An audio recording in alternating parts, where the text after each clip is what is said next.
previous videos on using embellishments with sus chords, so like you doing D and then doing sus chords, and that's to create some movement in the chord sequence. So if I just went D, C to G, and I put some embellishment, it just gives a bit of movement. So that's using sus chords and very straightforward additional notes. Now I want to talk to you today about something called sixth intervals. So if I play a note and I move up 6 notes from there, so 1, 2, 3, 4, 5, 6, and if I play them apart, that's called a sixth because they are a 6th note distance away from each other. Now these notes can be very pleasant on the ears, and what you can do is you can use these 6th shapes going up and down the fretboard to create movement in chords as well. So if I give you an example of a Lucky Man, it's a very straightforward song, but I'm going to do the embellishments on the A chord. So if you listen, oh,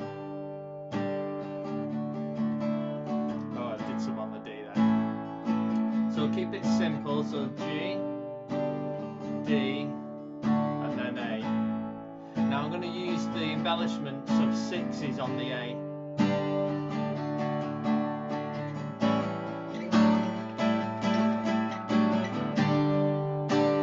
I could go to any one of them.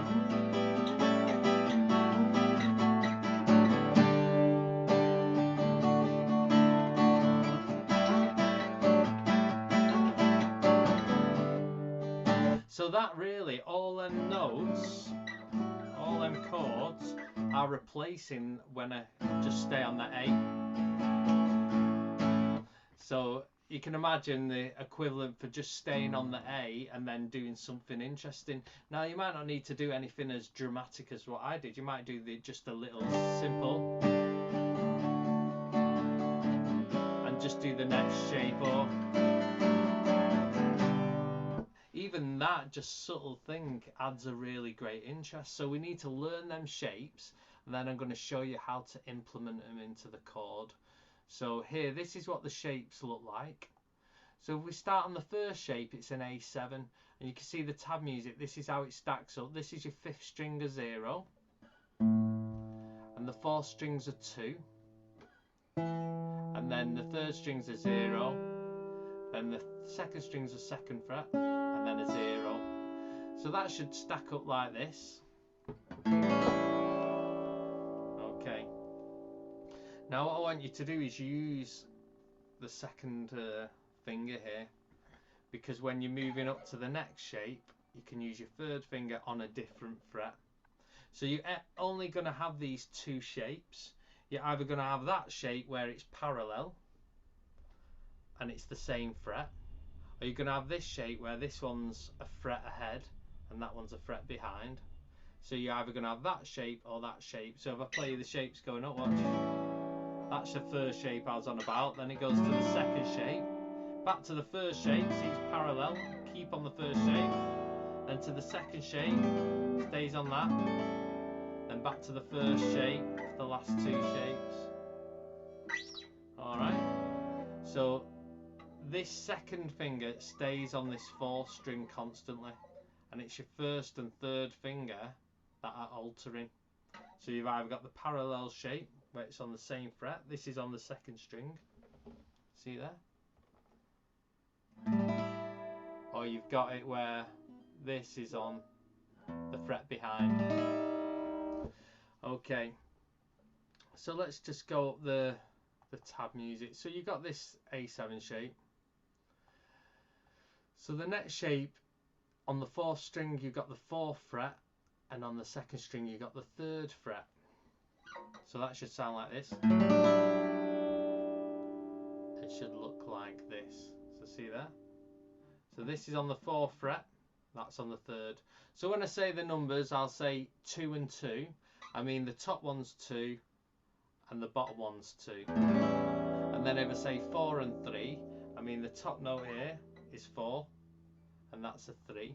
And then 5 and 5, so we move this one to 5, and that's on 5 as well.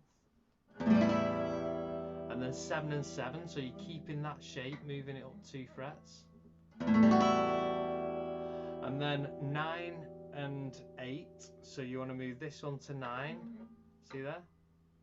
And then this on the 8, so it's going back to that second shape. And then 11 and 10, keeping that shape, just moving it up 2 frets. Then you got 12 and 12, so put that on there, and we use third finger to get the 12 there. And then 14 and 14, which is actually the same as that. It's an octave higher.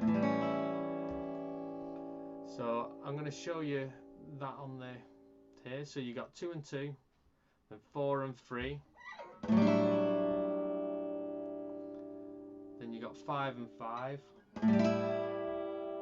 Moving that shape up 2 frets to 7 and 7. And then to 9 and 8. And then to 11 and 10. And then to 12 and 12. And then going up to the 14s.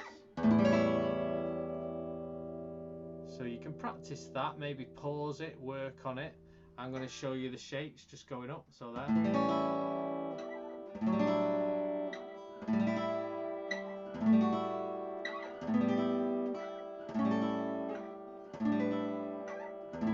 So you can see how this second finger stays on that string, and it's these 2 fingers either side that create the notes. So I'll say that 2 and 2, 4 and 3, 5 and 5, 7 and 7,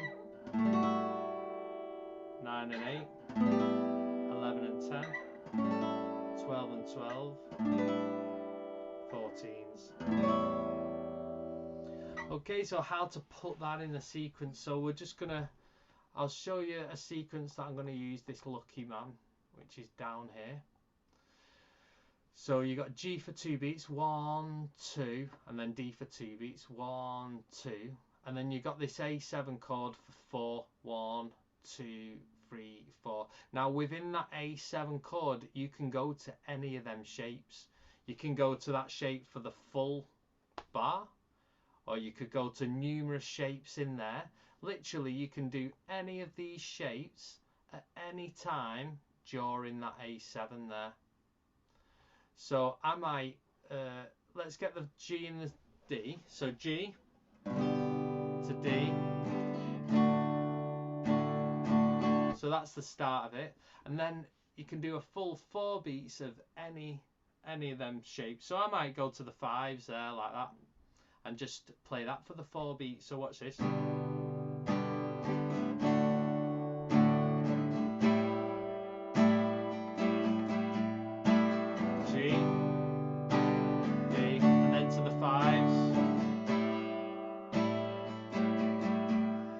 Sounds a bit odd, but it sounds quite nice. It's something extra. So I might go to the 7s now here.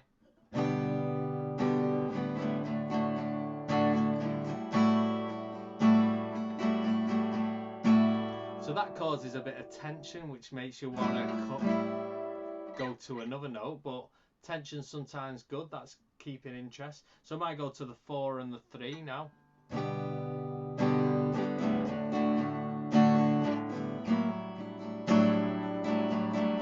That gives a bit of tension as well. Makes you want to come back to this original chord. So what might I do? You could try playing this chord and then go into any of the other ones. Alright, let's try that. And then 2 beats on that, 1, 2, and then to the 5. So G, D, 2 beats on that, and then 2 beats on 4 and 3. So G, on this, and then the 9 and 8. So G, and then to the 7s.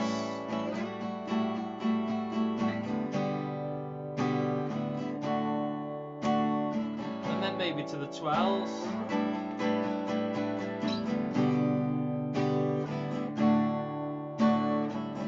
Eleven and 10.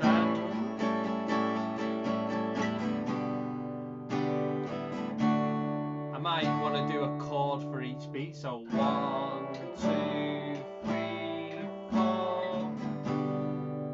I'll do that again. So starting on the A7. 1, 2, 3, 4. I might do that again, but on a different start note. So I'll start here. 1, 2, 3, 4. So starting on the 5s. So 5s, 7s. I might want to try it backwards, so starting on the 11. I'll do that again, so starting on 11 and 10.